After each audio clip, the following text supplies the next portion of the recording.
Hey everyone, welcome to Beer Craft. This is Colorado's craft beer show. We're coming at you live from Studio Kitchen, Colorado, the home of the Modern Eater Network. This is the craft beer themed show that goes into the history, culture, ingredients, and really the industry within the world of craft beer. Every week, we're going to come out with a different show themed around a monthly topic. If you didn't catch it, this is actually our 5th episode. Last month was our first month. The theme for that month was Stout. So we had a lot of really cool episodes about Stout. We had the history of Stout. We had a technical brewing episode about Stout. We had cooking with Stout. We had adjuncts, coffee and spices in Stout. Really cool stuff. Check those episodes out if you haven't seen them already. I'm Jeff Tyler from Spice Trade Brewery. I'm here with Andrew Moore from Intrepid Sojourner Beer Project. We are your faithful hosts on this journey of craft beer. And this month, our theme is collaboration. Collaboration is a really somewhat unique thing to the craft beer world.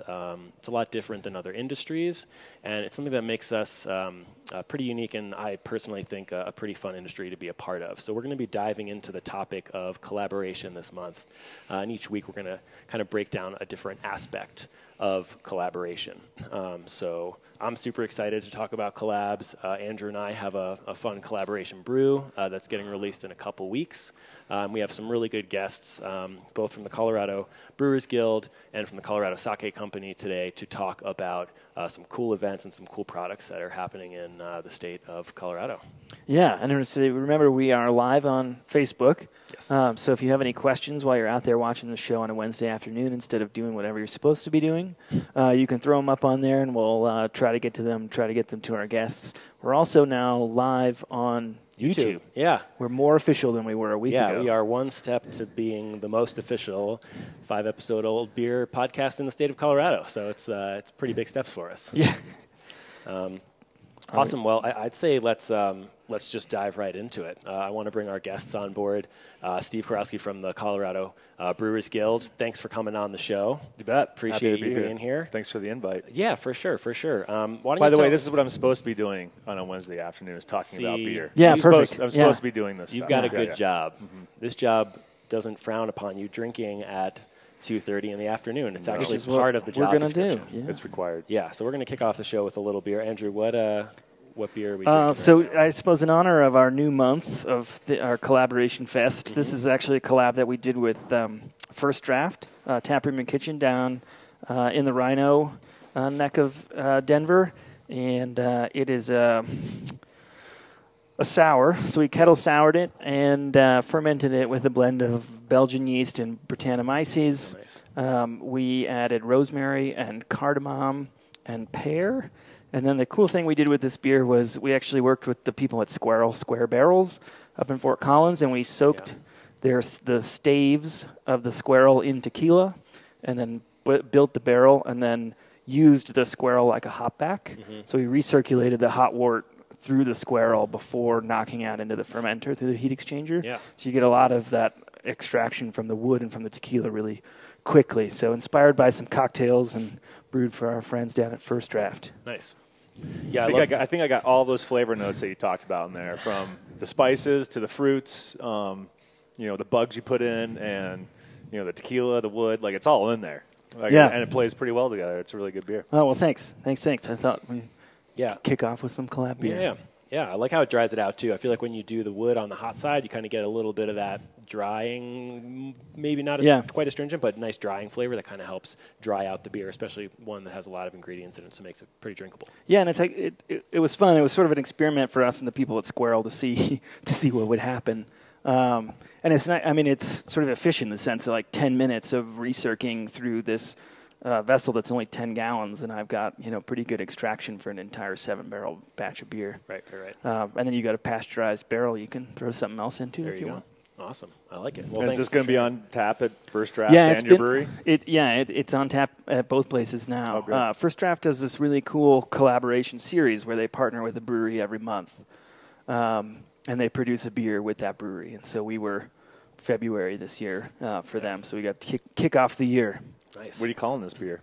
Tequila Pear. Oh, thought really hard on that bird. one. Yeah, we we at Intrepid Sojourner Beer Project, we like our obscure names, but most of our names are often emphasize sort of the flavor ingredients that go in there. We feel like it's hard enough to remember Intrepid Sojourner Beer Project, and we don't want to put like another layer of obfuscation on top and be like, what the heck am I drinking? Right. Yeah. Awesome. Well, before we get too deep into it, I want to also introduce William Stuart from Colorado Sake Company. Thanks so much for coming on the show. Thanks for having me. Great to have you. I'm super excited to dive into to sake a little bit later in the show because there's some really cool, really innovative sakes going on over here. Some barrel-aged versions and some really cool adjuncts that are getting worked in. But let's kind of dive into collaboration, right? Let's maybe start people off. You work for the Colorado Brewers Guild, right? Mm-hmm. I know what the Colorado Brewers Guild is as a brewer. We work with you guys a lot. Maybe for people who don't know what the Brewers Guild does, maybe just explain that to them, kind of the role in the beer industry. Yeah, so we are the state trade association for craft brewers. Every industry has a trade association, whether you're garage door companies, plumbers, welders, whatever.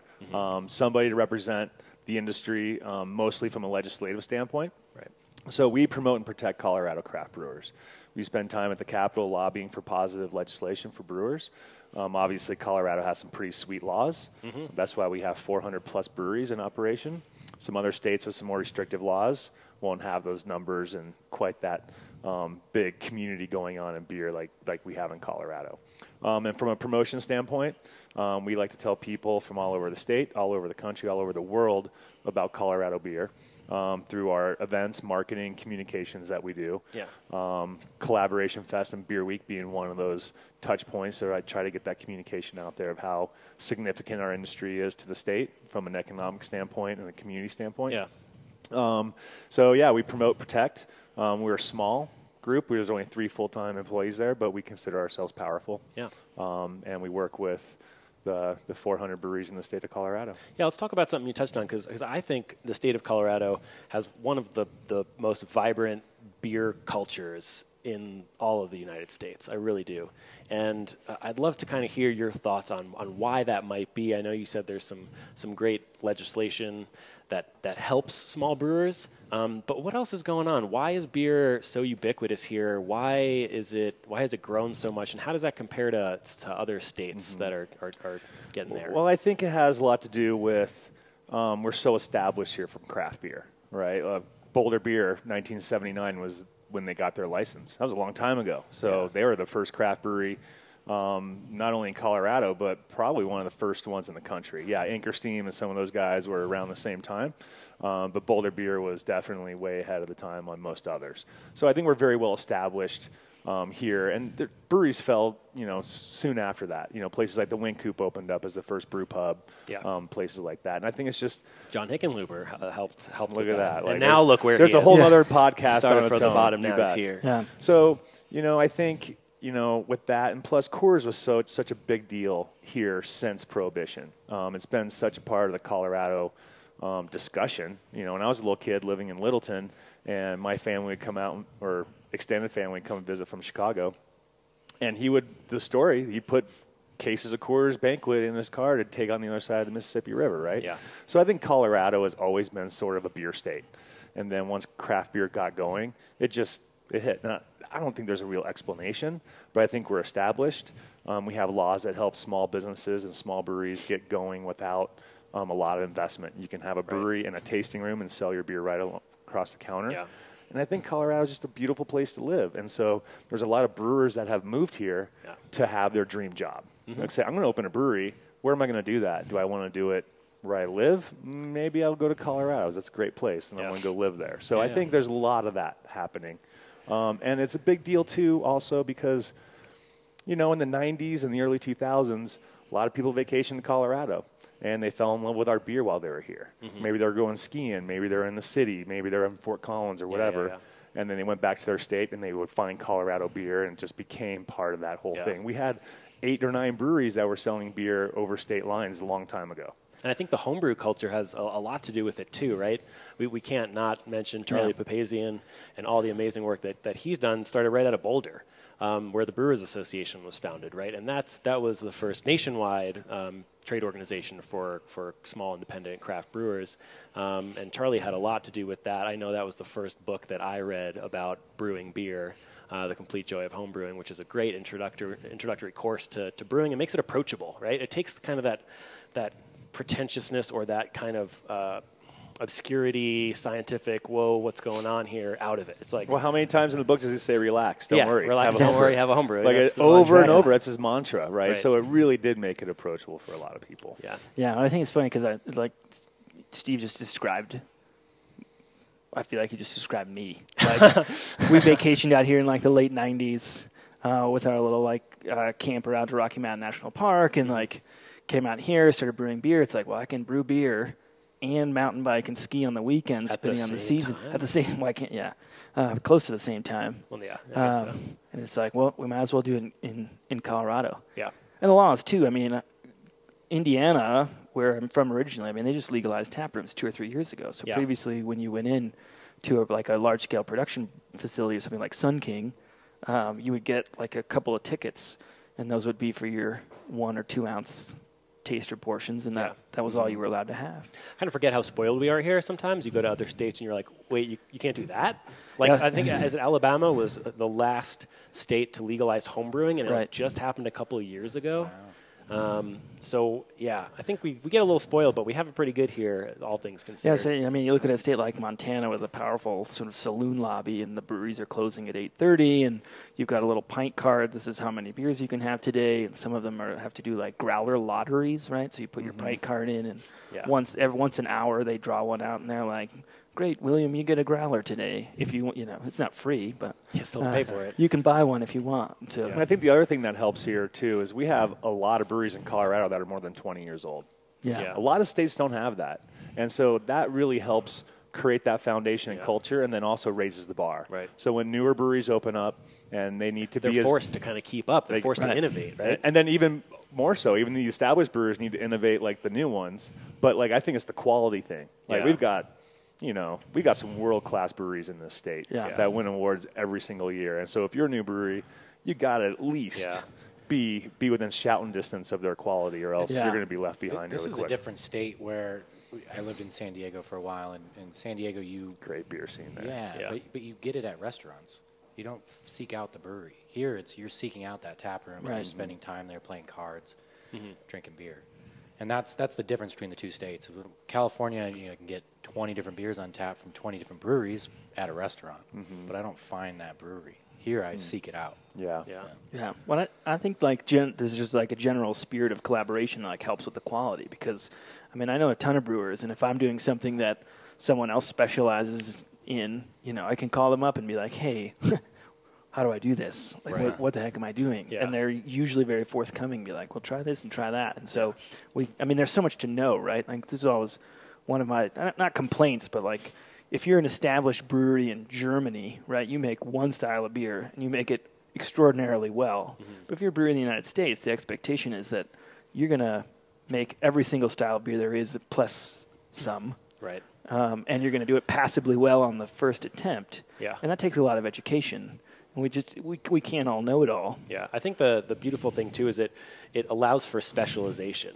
It allows for people to get really good at a small subsegment of the beer or alcohol industry, right? Sake is a beautiful, beautiful example about that.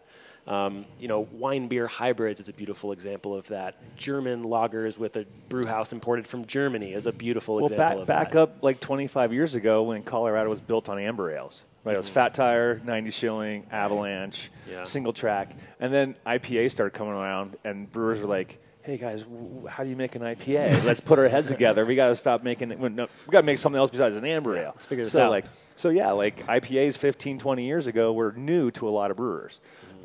Just like you're talking about these wine hybrids. Look how far we've gotten as far as this quality and beer knowledge that we have as an industry. So, 20 years ago, collaboration was a must because there wasn't brewing colleges. There weren't huge education resources out there. There wasn't the internet to go learn how to do this stuff. I love the internet. You had to talk to each other and learn from each other. And back then, these are all small breweries that were just trying to get a tap handle somewhere in town. Yeah. Right? So they had to get a little bit better at their beer, and they had to learn from each other. And I think that's kind of really is where it all started the groundswell. And the consumer is there too. I think that's like super, super important, is that the consumer is educated. The consumer cares.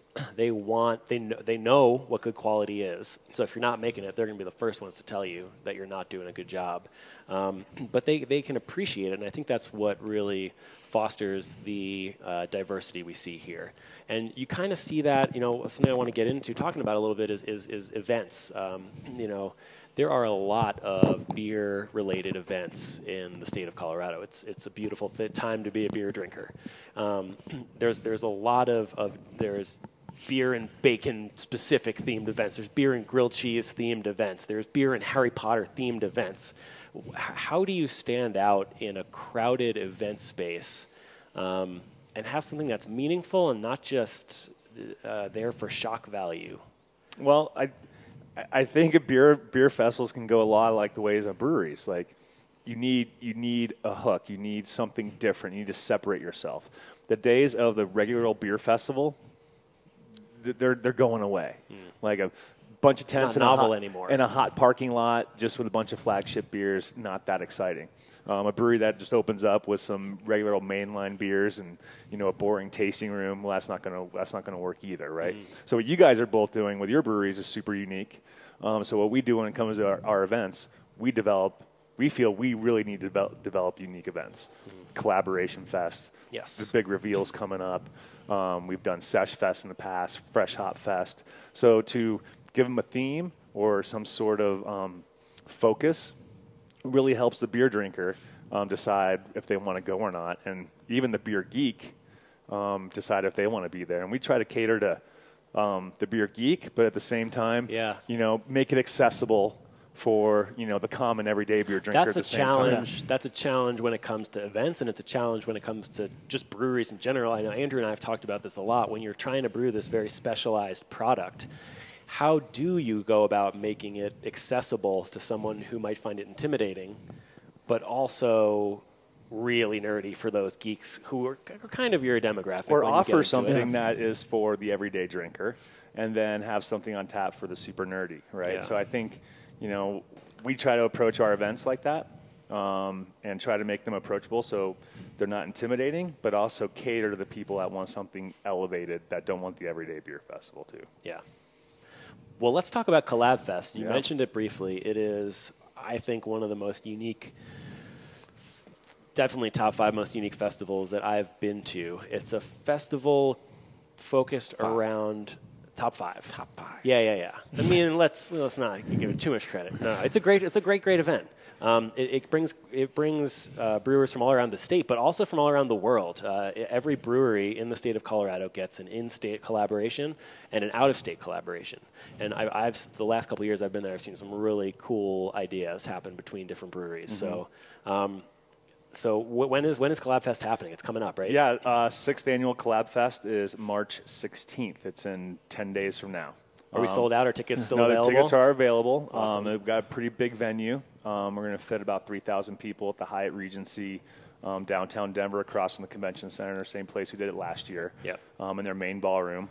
We'll have 135 collaborations done by 197 different breweries. Wow. So it's the biggest we've ever had as far as beer offerings. And every year the beer gets better and better and better and better, because I think brewers are really starting to learn what they want to brew for this festival. Yeah. And they're really starting.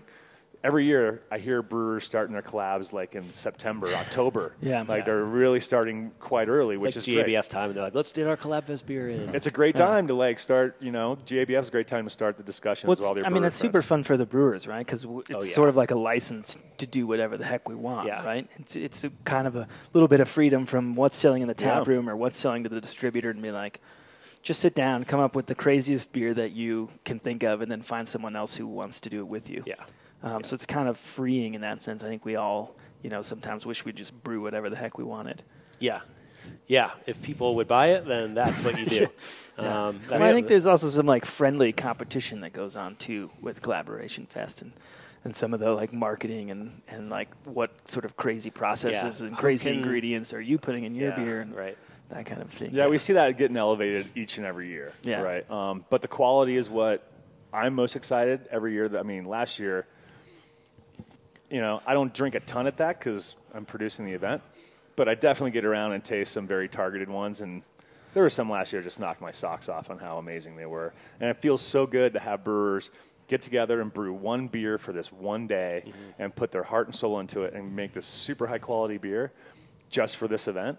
Like, that's the coolest feeling, and that's the coolest part about this. If you go to this event, you have 135 beers that are lightning in a bottle. These get brewed once, and well, some have been like actually put into package. They've actually said, this works, let's keep brewing this, and let's sell this on the shelf. But 99% of them, these beers never get brewed again. And so this is the place to come and get them, and that's what makes this event so unique. And a lot of people I feel like people go, especially the super beer nerds, or people who just like new experiences, they go to these events because they, not necessarily Collab Fest, let's say a different event. You go to that event and you're like, maybe I'll find some cool beer. Maybe I'll find one at an event, right? Maybe. This is the event where every single thing that you taste is going to be super unique and very different from anything else. So I totally agree. I think that's the allure for me, and I think that's the allure for a lot of consumers to kind of get that unicorn type of experience with the beers that they get to drink. And I think it's the unicorn experience for the brewers. There's no other event that you guys are making a beer just for that event. There might be a couple other ones out there, but most breweries don't have that luxury. Like, most breweries have a big enough brew house, you can't make a beer just for a festival. But that's what's happening here, and that's what I think makes this super unique. Yeah, I think that's true. I mean, I increasingly get festival emails that are like, if you want to brew a special beer for this event. Do you know what that's involved with that? It's a big ask. That's not like making a batch of cupcakes and turning it into a bake sale. I think people think that. That's not the case at all. Yeah, public service announcement for anybody. Don't ask a brewer to do that all the time. Beer is something that takes like at least 3 weeks to physically make, and then another couple weeks to like plan and source, and it's a lot of work. Beer is a lot of work, so For those of you who want to open a brewery, it's a lot of work. Yes, just wanted to get that public service. I'm glad we got that out too, because that needs to be said. But we're actually brewing a collaboration beer. We already brewed a collaboration beer. We tasted it this morning out of the fermenter, and it's tasting super, super cool. So we should give people a little sneak preview. Yeah, of what's I'm really excited about that. So again, a sour beer. Yep. Kettle sour. Kettle sour. It's kind of a golden strong base. But then the idea was to kind of capture the sense of place. And so the place for us this year is South America. Right. And so we're utilizing this really unique wood. Again, sourced from the great people at Square Barrel Company. Yeah, they're the wood guys. If you need wood, if you need exotic woods, they can get all sorts of crazy exotic woods. Yeah, I mean, we've gotten they're sourcing a lot of Brazilian hardwoods this year. I mean, we've gotten some Ambarana from them. We've got the Palo Santo for our collaboration from them. And that's what we're using in the beer, the Palo Santo wood. We've got an olive wood, aspen wood, all kinds of cool stuff, cool flavors from those guys. But for the collab beer, it's Palo Santo wood, which for people who are unfamiliar with that wood, it's this kind of real light, citrusy, minty, menthol. Maybe a little licorice in there. It's a really unique flavor. It's not like oak. You're like, oh, this is a little oaky. It's like, no, this is totally different than any other wood that I've tasted in a beer. And it complements kind of that acidity really nicely. But Palo Santo wood is this holy wood in South America. It has, it's a special tree. It has to be fallen for a certain amount of time before it can be processed. And it's kind of seen as this, people will burn it as incense, as kind of a holy offering or a religious type of experience. But we wanted to put that into the beer to really highlight that cultural aspect in flavor form in the beer. Yeah. And so that gets partnered with some Viognier wine juice, thanks to Source of Nature. White grapes. White grapes, traditionally now, that's a contradiction, traditionally now, but traditionally now, sort of a Chilean grape, found in a lot of Chilean wines, and then purple corn, so Peruvian purple corn. Yeah. So what brewery did you guys brew this at? Intrepid. And then how did you guys decide, when you guys talk about your collab, it's like, how do you guys decide where you're going to brew it? Like, what goes into that process on who's the home brewery? Yeah, so a lot of it is logistical at that point. It's like, okay, who's got open tanks? Like, how can we fit this in the schedule? We have a much tighter fermentation cellar. We don't have a lot of extra space to be brewing large batches of beer. Andrew had an extra tank, and we're like, perfect, let's do it over at Sounds like a Andrew's pretty place. logical approach. Yeah. Are you willing to pour Yeah. Brett into Next this year we'll fermenter? like Yes. arm wrestle for what brewery gets to do it. But I mean, we kind of started it. We were like, okay, we want to highlight this region, and we want to highlight these flavors. We want these flavors to make sense. We don't just want to be chucking a bunch of random flavors. So we're like, let's model it after white wine with kind of our red wine variant, which will be the one that's infused with Peruvian purple corn. So same base beer, but it has some really nice complex acidity from a pretty diverse kettle sour we did with a couple of different strains of lacto. We layer in the wood. We layer in more of kind of that malic acid from the wine, from the grapes. So we have a layered acidity, and then we have that oak, kind of tannic oak and mint citrus flavor from the Palo Santo, where that kind of rounds it all out. But it's a little bready too, a little funky because we did 100% Brett fermentation. But I think it's a great beer from both like highlighting a culture and a region, and also a great beer just from tasting good, which is tricky to pull off sometimes. So I'm super happy with it. I can't wait to taste it next Saturday. Yeah. Psyched. Yeah, it should be good. So what other sneak peeks are there? What other fun collabs? I know there's a lot. Yeah, I know they're all super cool. There's but a couple. popped out? There's a couple that I think that are interesting, both from like, really they work together to what they're brewing, right? So to me, Odell and Brewability collaborated. Brewability is a newer brewery. They're out in East Denver. If you don't know about them, they actually employ people with special needs around the brewery, not necessarily in the production in the brew house, but in other aspects. Yeah. They even have like Braille on their tap handles, right? Yeah, they do. I haven't been in there when somebody has been blind that's actually serving, but I think that's probably a thing. Yeah. But for them to get together, and I think Odell even sponsored Brewability in their first year of membership of the Guild, which is really cool. Awesome. So they're getting together, brewing a beer. I think that's just a really unique story of two breweries that are working together. I like that one a lot. And then also we got Paradox and Purpose. Purpose is a newer brewery in Fort Collins, but it's got Peter Buchart from New Belgium, who's was the beer man at New Belgium for so long, and now he's doing a very small soured focused brewery. And then Paradox, if you guys don't know about Paradox Brewery, that's someone you need to know about now. Yeah. Like they're doing the coolest things when it comes to flavors, and they have a real culinary approach to their beers. Yeah. So I think Peter and Jeff are going to come up with something crazy. I can't wait to see what they're going to do. Ska Brewing in Nynäshamns. Ska's down in Durango, and Nynäshamns is out of Sweden. This is the second time they've collabed. They actually collabed on the very first year of Collab Fest, and they're doing it again. International throwback. Yeah, and we actually have 4 or 5 international breweries this year. Belgium, UK, 2 from Sweden. I think there's another one in there somewhere. It's all alphabet soup and some of this stuff. So we got some international collabs. But Nynäshamns was up at Big Beers. They did a beer dinner. They had all their big, gnarly malt-forward beers, their porters, their stouts, their barley wines, and they were fantastic. And looking forward to what they did. Nice. I hear rumor of a ramen beer. I saw photos of the ramen beer. Yeah, I saw something on the internet, so it must have been true. So that's a one-barrel Wednesday effort, which is like Strange and Black Sky and Brewery on Broadway, Chain Reaction. They do one-barrel batches once a week on Wednesdays. They rotate at their breweries, and they did a ramen beer. So does it come with the noodles? I talked to Tim a little bit about this last weekend. I was unclear if the noodles came in the beer when you get it at Collab Fest. I'm curious how it's going to work, if you get the chopsticks. I don't know if they do soup. like a side of noodles to go with the broth beer. I don't know. But like I got to try that just to see what they were even thinking. Yeah, we have a running theme about talking about savory and umami forward beers. Yeah. So we'll see what happens with that. And then, on the Strange bandwagon, they're with Freetail again. I think Freetail and Strange is their 4th year. They've collabed for Collab Fest. Freetail is out of San Antonio. So really great that they've come up they're 4 years in a row coming up here. Uber Brew out of Montana is another repeat Collab Fest participant. I think they're in their 3rd or 4th year. So awesome. We love when these out-of-staters keep coming back to this event because they love it so much. Yeah, lots of good reasons to go to Collab Fest. I think you just named about 20 of them. So True and Other Half, I think, is going to be a good one. I'm not sure what they're brewing, but looking forward to that. Yep.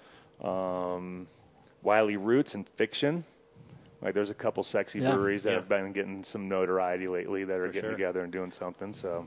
Awesome. Well, it sounds like there's a lot of beers to try for sure. 135. The only way to try them all is to get your tickets and go to this awesome event. It really is a great time. I recommend it. So you can see the entire pour list at collaborationfest.com/projects. And you can get your tickets at collaborationfest.com. So March 16th, Saturday, it's at 2 o'clock in the afternoon. Awesome. You'll be there. We'll be there. It'll be a great time. It's going to be a blast. Yeah. And it's just a kickoff, right, for Colorado Craft Beer Week.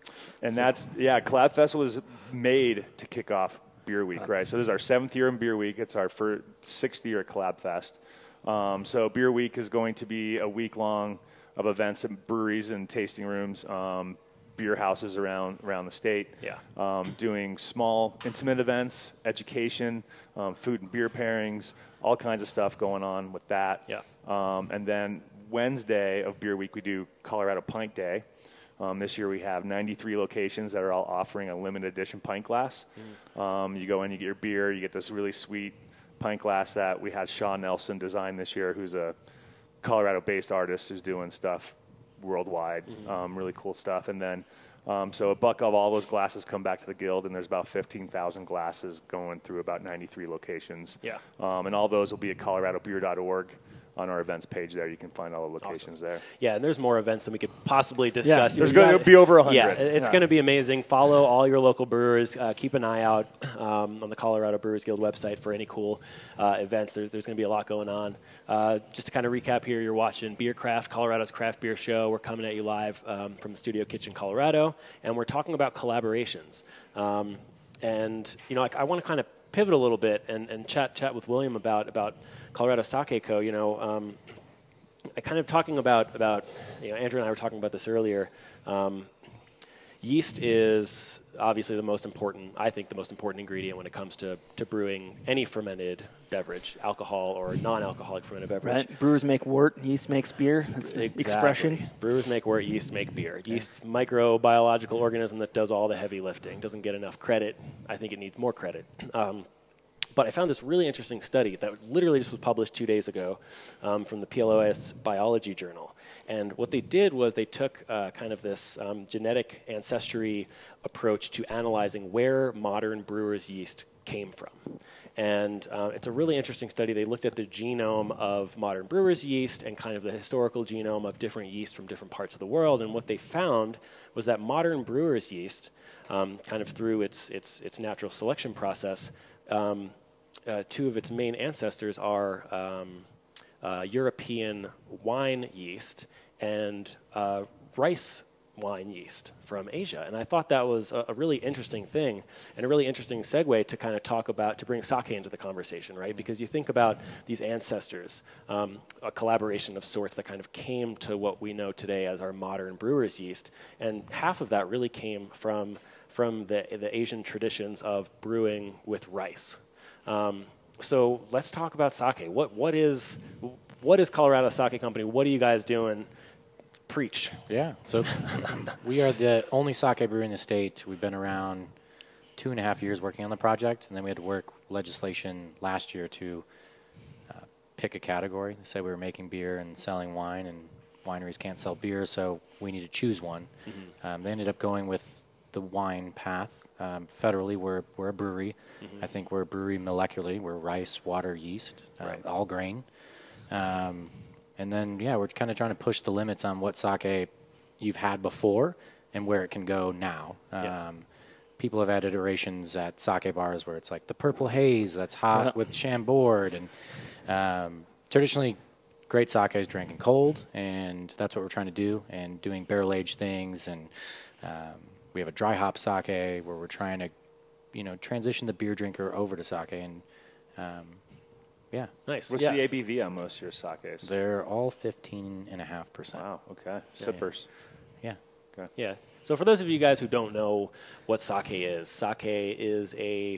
it's essentially a rice wine, right? Mm-hmm. It's a 15.5% alcoholic beverage that's fermented pretty much with 100% rice as a source of the fermentable sugar, right? So it's drank in Japan, in Asian cultures, pretty prolifically. And it has an interesting history, not too dissimilar from sort of the history of beer in the U.S., right? Yeah, we were actually looking into this. It's almost like creepily similar. It's like the alternate universe business of like beer in Western Europe, the United States, and sake in Japan. Yeah. Originally as a kind of state-controlled beverage, and then it began to break out into sort of popular culture through monasteries. So you have a lot of Buddhist monasteries and things brewing sake, again, sort of for the same reasons that monasteries in Western Europe are brewing beer.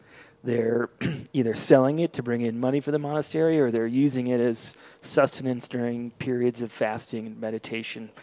And then eventually the laws open up to the general public, and you have this sort of explosion in the 18th and 19th centuries of sake breweries, and until World War II. And then World War II, again, similar to the United States, everything sort of becomes restricted again because you have, in the United States, you have a barley shortage, right? So coming out of World War II, you have incentives to like brew with corn, and corn and other corn products because there just isn't enough barley. And in Japan, you've got a rice shortage, so you've got this changing of sake. Yeah, and they still will not export rice out of Japan because of that shortage and because of those laws. And so we have to source everything rice-wise from America. And yeah, same history though. And back in the 50s, that's when they started adding alcohol to sake because the rice shortage was so dire that let's add alcohol to bring up that alcohol percentage. And that's when they were making really bad sake. And now it's the dark years of sake. Right. Yeah, when you're milling rice by hand. And now they have machines to do that to get you closer to the grain, and it's really growing, but the market in Japan is shrinking in comparison to America, where now we eat sushi and we pair that with sake, and it's growing year after year after year, which is good, but the breweries there are slowly shrinking. And they don't have the ability to do what we do with fruit during the fermentation. It's just against the law there. So they have kind of similar to Germany's Reinheitsgebot. They have that, but for sake. So they're only allowed to use rice, water, koji yeast. Is that it? Basically, yeah. And if it's a non-junmai, which is called honjozo, where they're adding alcohol back into the fermentation, just distillers alcohol. Yeah. But they can do that, and that's about it. Anything that you see here that is flavored, they brewed specifically for the United States, and that's it. And so they were saying that coming out of World War II, I mean, a lot of Japanese sake producers were basically stinting on the rice, where you were using small, maybe 10, 5, 4% of the rice that you were traditionally using, and instead it's a combination of glucose, distiller's alcohol, or just straight alcohol, and then maybe a little bit of rice. And then pressing that all together, you would get sort of the flavor of the rice without any of the rice. And there are even a few sake distilleries that don't use rice at all. But that seems to not be the way that like most of the newer international sake distilleries are going about producing their sake. I mean, maybe kind of take us through the process that you guys are going through to get to this product. Yeah. So we have to source all these products. The yeast is a huge thing to talk about. I mean, yeast is everything, right? Yeah. We've tried 20 different varieties of rice and different koji spores and things like that, which make a very small difference, but the yeast is huge, and it's nice having guys like Inland Island or Propagate Lab that can blend yeast for you, because we don't have the time to do that. And so we've obtained yeast from Japan being flown over to us or shipped to us, and then we've blended to where we like it. So we use 3 different yeast strains blended to come up with our American standard, and that's where we like it now. But sourcing that, we had to have someone fly it from Japan, fly it to their house, then to Japan to us, and bring it to us because it's so secret there. Yeah. And then rice, you put California and Arkansas together, they produce the most rice in the world. Wow. And we don't really think about it. No, you think about corn and soy. Those are kind of like America's cash crops. Well, when I think of like rice patties, I don't think of like Southern California. Yeah. So it's in that Sacramento area, but they produce basically Cal Rose, which is your table rice. They produce all of that for the nation. And there's large sake breweries in California. There's 4 of them, and they're Japanese breweries that brew here to skip the tariffs. And so a lot of that rice goes to them too. But sake is one of those beverages that people haven't discovered yet or have had a bad experience. Yeah, I think it's easy to have a bad experience. And we talked about this a little bit last Saturday, but let's kind of get into the flavor of sake, right? Because it's a lot different than really any beverage I can think of that the U.S. is used to other than horchata, maybe. Yeah. So how do you talk about the flavors? We'll get into the brewing process, I think, a little bit, because I find it fascinating. Yeah. But let's talk about the flavors. When you sit down to drink sake, what does it taste like? Should it be hot? Should it be cold? Kind of run us through that. Yeah, so in Japan in the winter, they would drink sake warm to warm your belly, like a green tea. And they heat it to 105, 110. Here we heat it to 150. So they realized Americans like shots. Let's do hot sake because they'll buy it and drink it. But cold traditionally is what you should do, more premium. There's a sake I love that they sell locally here where you want to drink it at 60 degrees because you want to taste everything. You want to taste the honeydew, the melon, those notes you get from the rice. And so our American standard, when we tried it over the weekend, that was more of that room temperature flavor. Should we try some now? Yeah. Let's do it. I think it's easier to talk about the flavors if we get to we taste them. wouldn't want to lead our listeners astray. We want to make sure we're tasting this one. And I brought a few to taste, so I'll just give you guys a splash. So this is kind of like your base. Like if this was a beer, it would be like this is our Pilsner. Like a very good interpretation of a classic style of sake. Yeah, and that's why we call it American Standard. We're trying to remove the Japanese verbiage from the label because it's very intimidating. Yeah. Nobody knows it. Make it a little more approachable. Right. Nobody knows the villages in Burgundy unless you're Master 1 or Level 1, Level 2 some. So this is Junmai, which means true rice wine, no added alcohol, and it's Ginjo grade. So we polish the rice to 60%. The closer you are to the starch in the center, the closer you are to your fermentable sugars.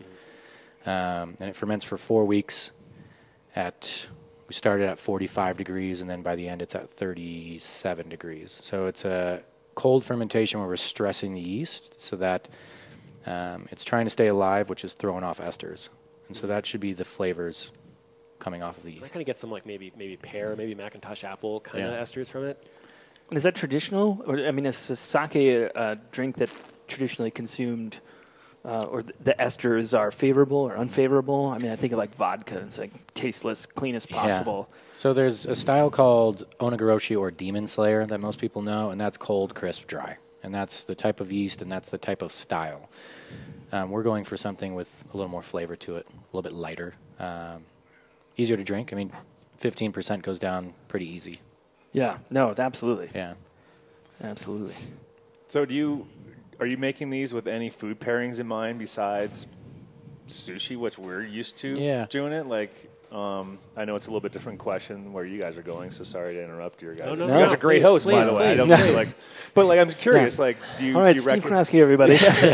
And we're See you next. like, what kind of foods do you also like to pair these with? So, I mean, just like regular wines, or no? Well, you pointed out that a lot of acidity notes, right? Pear, apple, things like that. And so we go for a slightly higher acidity so that you can pair it with pizza or a steak to cut fat.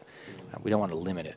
I worked at a Japanese restaurant where we were trained to pair sake with different meats, and that allowed us to figure out what blends well. Great. Yeah, there's a lot of lighter sakes that go with yellowtail, and then there's Yeah. more acidic sakes that can cut fat. Yeah, I mean, I think one of the things that breweries always talk about, or often talk about when doing food pairings, is like matching intensity. Yeah. And that's why I feel like you often like, I mean, not just like culturally sushi with sake, but also like we think of it as kind of light, floral, delicate. I'd put this with like a melon salad or some sort of so fruit they like salad, melon you and know? prosciutto, or Yeah. something that kind of matches the intensity of the sake as well. Yeah, and the whole goal is to have the umami flavor, right? Yeah. And where you're hitting all your notes at once, and that's what we're striving to do. And yeah, we have food pairings at the tasting room. Usually once a month or twice a month, we'll have someone come down and just bring a grill and do different meats, just so we can see it. Oysters to meats to everything. Ooh, oysters. I want to try that. Yeah. Oysters are really good with sake. Go to one of those. And where's the tasting room for those who want to come visit you guys? Where is your tasting room at? It's 3559 Larimer, so down in Rhino. Nice. We're in the back alley, so you have to enter through the alleyway. Like speakeasy. Yep, Speakeasy open 3 days a sake. week. Cool. Yeah, Thursday, Friday, Saturday. Awesome. That's great. This is really, really nice and clean, and honestly, I think a lot more. Here's Clap Fest. A lot more balanced and kind of fresh and easy to drink than most sakes that I traditionally think of when I go out for sake. I don't know if that's because of the transport that it had to kind of go through to get here, or storage conditions, or this is a lot more clean and refreshing than what I think of when I think of sake. So a lot of sakes will be almost 2 years old by the time you're drinking it, which is at its shelf life, because they make it, they pasteurize it, then they pasteurize it again before they ship it, and then it sits on a shipping container for 2 months crossing the sea. That's not refrigerated. No. Should this be refrigerated?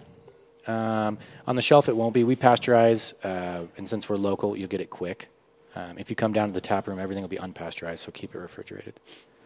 Nice. But this is our barrel-aged. We did it in a Sangiovese barrel by Infinite Monkey, and left in there for about a month. And so I really pulled the flavor from the barrel pretty well.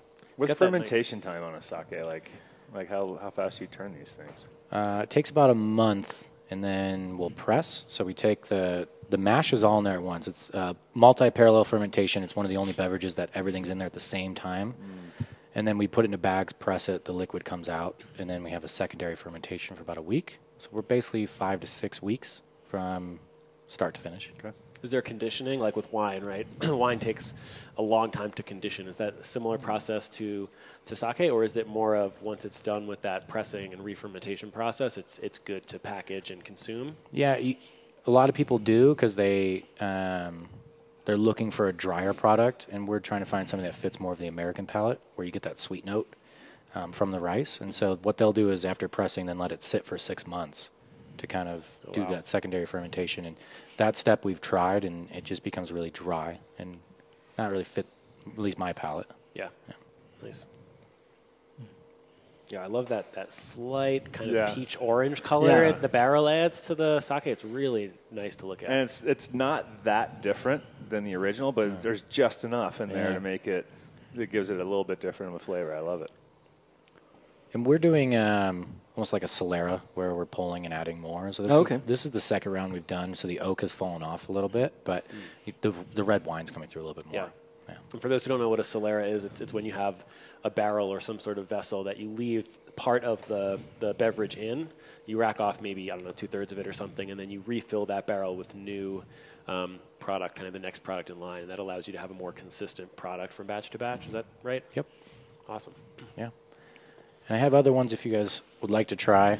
We're trying to push it a little bit. People like sparkling beverages like beer, and so this is our sparkling strawberry. We also have sparkling black cherry in the tap house. So this is just force carbed? Yeah.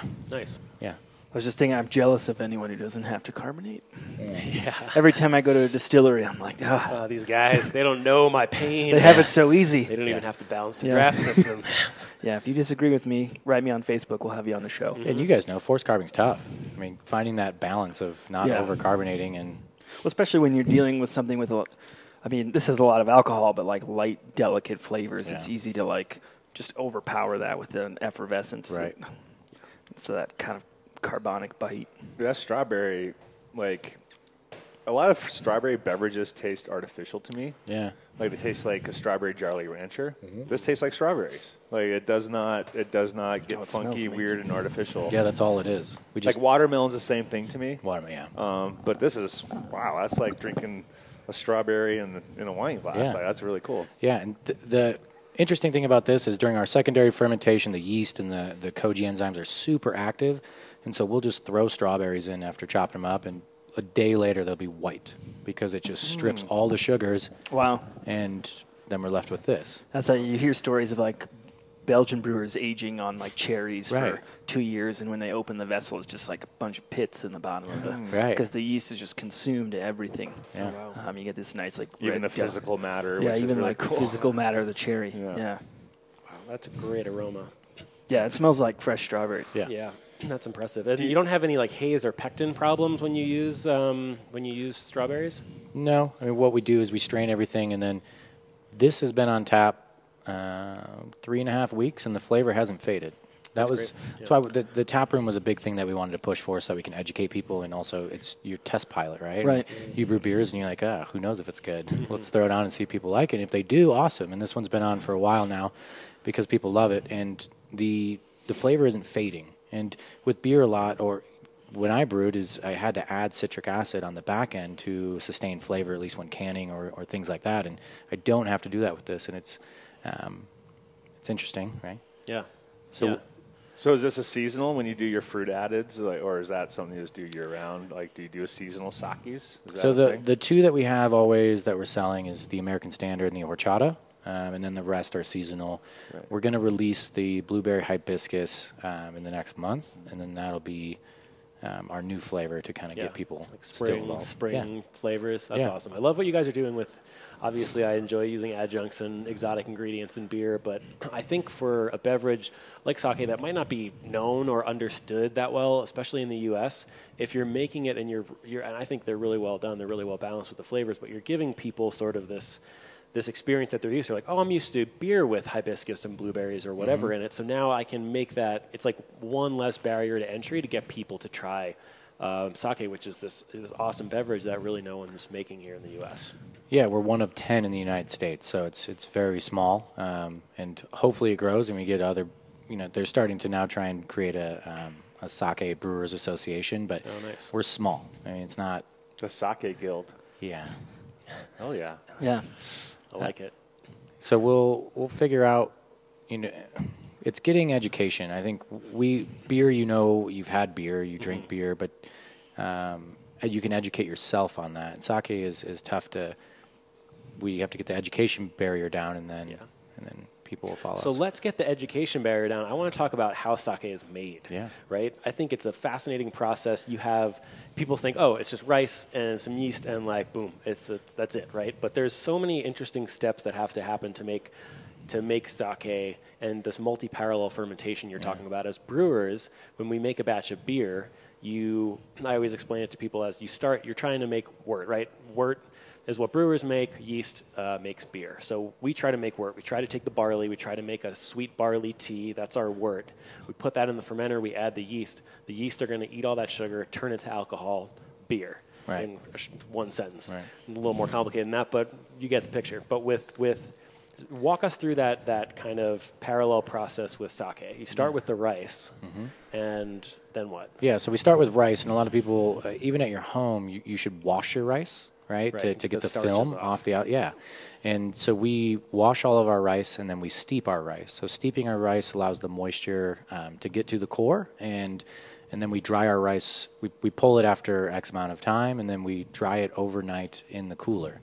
That allows the water to kind of release from the core and just hit the center, or the outside. So the outside's soft and the core still remains hard. So that when we steam the next day, and we're steaming the rice instead of actually cooking it in boiling water, so the steam hits it and just cooks the outside, so the center stays firm. Is the rice polished before you guys get it, or is that a step that you guys do in the process? Yeah, so we get it polished from California, and we do a 60% polish, which takes 3 days of going through a tumbler, back up a conveyor belt, so that it doesn't crack the grain. The key is to still have the whole grain, and then the center of sake rice is different than your table rice, where the center is starch. And you brought some stuff where you can see it, where the center is white, and that is your starch, which becomes your fermentable sugars.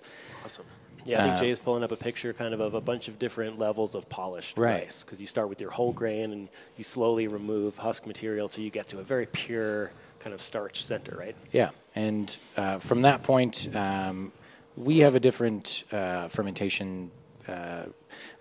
Sorry, let me jump back. So then we make koji. Koji is our barley. Koji is, we cook the rice and then we throw it in a room at 82% or 82 degrees and 50% humidity for the first day, and we inoculate it so that we're trying to grow mold. Yep. It's kind of like good mold, though. Yeah. Yeah. So if you if you Yeah, wash cheese is mold, right? Yeah. I hear mold, and people are like, "Oh, mold!" Like it's like, "Oh, it's okay." Yeah. There's a lot of molds out there that Yeah. we eat, and it's blue cheese and mold. Like it's all good every day. Yeah. And it's like closing your washing machine for a day and you open it and you smell mildew. So we're not trying to do that, but we're trying to do it at a warm temperature. So, and then the next day when it creates its own heat and carbon dioxide, so we need to mix it over 2 days. The second day, you don't want it to go over 110 because then it starts to create a lot of protease. And so we have to mix it every 2 hours. to cool it off. Yeah. Essentially. So you don't have hot spots, and it's releasing humidity, things like that. And so that night, we have brewers, myself and one other, stay the night at the brewery to mix it throughout the night. Yeah. And this was the toughest thing for us to be able to accomplish at altitude because there's no humidity. Right. There's no atmosphere, yeah, really. Yeah. So that was challenging. And then, so take all that together, rice, water, yeast, koji, and then we have to add it over 4 days in the fermentation process. We do 1/4 and then keep going from there so that the yeast can multiply. Because right now, if you add it all at once, the yeast doesn't have a chance to catch up. It hasn't broken down the rice yet, and then you're overpowering the yeast, and you have a bad batch. So then 4 days we add it, and then we have to stir it night and day for the next 4 weeks. Yeah, so you're kind of feeding this. The thing that I think is so interesting about it is that with beer, right, you have your barley, you do your mash. The enzymes in the barley convert all the starches in the barley to sugars at once during a 60-minute time period, right? But when you add the koji to the rice, that's really happening, you're breaking down starches into sugars over a longer period of time, and you also have yeast in there that are eating the sugars at the same time. Right. So there is all sorts of things happening at once. And what's interesting is after 5%, so it's open fermentation, which beer is not an open fermentation. So it's open fermentation, so it's living, breathing the whole time, and it creates a layer of CO2. So we're trying to add oxygen back into it to keep the fermentation going. That's why we stir night and day. And then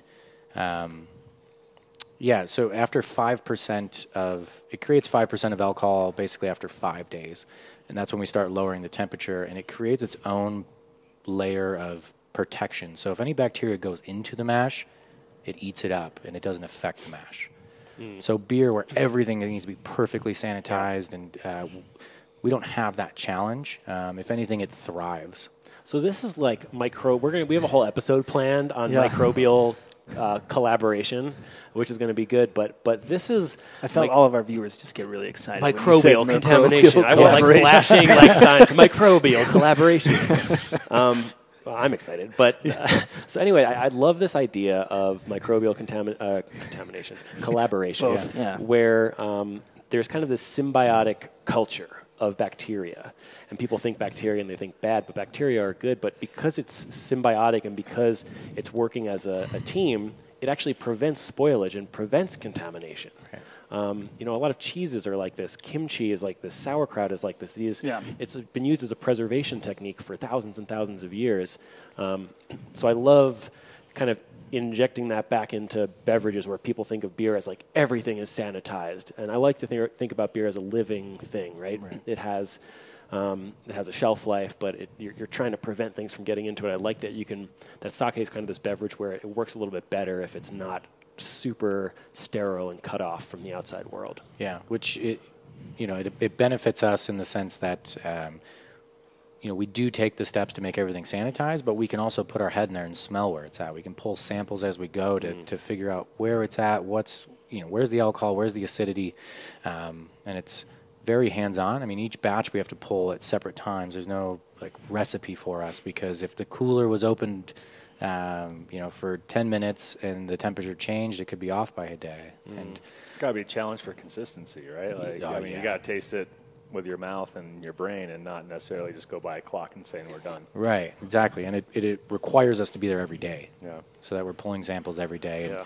And, it's interesting. So there's a value that you can see on the back of sake bottles. It's called SMV meter, or SMV value, which is sake SMV, sake sweetness meter value. So basically we have to get this thing from Japan where we spin it in the sake and it tells us if it's sweet or if it's dry, and that's when you pull the fermentation. But every day it changes 3 points. So yeah, that's fast. Right. Wow. And it changes really quickly, and it's basically that last week. So you got to stop it when it's done. Right. You don't want to let it go too far. Right. And if we do, it just becomes drier and higher alcohol. So typically in Japan, they'll brew to 20%, then water it down to 16. We want to stop it at 16. We don't want to add things. We want it to be as pure as possible, and that's where you get those sweet notes. That's what the dedication is right there. That's when people say, oh, you're a brewer, you just drink all day. It's like, no, you stay at your sake brewery all night long stirring your rice mixture until the wee hours of the morning, and then you got to be there the minute that it's done so you can cut it off and package it before it goes further than you'd want. Lead one to drink a little bit. Well, you can sort of stir and drink at the same time. You got 2 hands. I have 2 hands. Hello. A lot of quality control. Yeah. But I think that's cool about the sanitation, too, because I think that, like, being able to play in that sort of zone between, like, totally sterile and not, like, often, like, contributes a little bit more, like, local terroir to a beverage. Like, with beer, like, we're so worried about it being sterile all the time and being reproducible, whereas, like, if you can open it up, if you can take this sample here, like, the place where you are is contributing to the flavor of the product. Exactly. So they have a type of fermentation. It's called kimoto over in Japan, and what they do is they don't add yeast. They just have an open fermentation which catches all the yeast locally. Like a spontaneous cool ship for Japan, sort of? Yeah, and it takes 2 weeks, and then they can start the batch because they're catching yeast from the air. It's totally different than anything we do. And just interesting. Yeah. Yeah, it's really great. I mean, I love kind of different cultures from all over the world are going to approach the same problem in a different way and solve it in different ways, and that's kind of the fun part about sake, about beer, about wine, about cider is going to those places, seeing what people are producing, and whether you like it or not, just kind of seeing what's going on there. Yeah, I'll be there in 1 week. Yeah, you're going to Japan, right? Yeah, going for 3 weeks. So we have a sister brewery in Japan who's helped us obtain yeast and different koji spores, and we're going to do tastings across Japan with them. It'll be the first time an American sake brewer has done that. And so it's probably good PR for them to get their name out there, but they're older than the United States has been around. Do you want to do a remote show when you're there? We'll video you in, and you can show us what's going on over there in Japan. That'd be awesome. Cool. That sounds like an incredible experience. That's going to be insane, right? Yeah. And it'd be nice because we're going to different sake breweries along the way, so we should be able to see what we're doing and see what they're doing. Yeah. And that's a collaboration. Look at that. Look at that. Full circle. That is collaboration. Well said. Yeah. On that note, I mean, I can't imagine a better way to end the show. Yeah, William's going to be in Japan next week, but we're going to be right back here. Yeah, we will be right back here. We will be here on Wednesday at 2:30 p.m., and we're going to be talking about collaboration. Collaboration, craft beer bars, and some of the other ways that breweries collaborate with some of the other beer businesses in the industry. Yeah. So it's going to be a lot of fun. So join us next week. Thanks for tuning in. Again, this is Beer Craft, Colorado's craft beer show. Hope you enjoyed, and we'll see you next week. Yeah, thanks so much to our guests, Steve Kurowski from the Colorado Brewers Guild, William Stuart, Colorado Sake Company. Yeah, we're going to keep drinking sake. And you guys can go back to work. You guys can go back to work. We'll see you next Wednesday. Cheers. Cheers.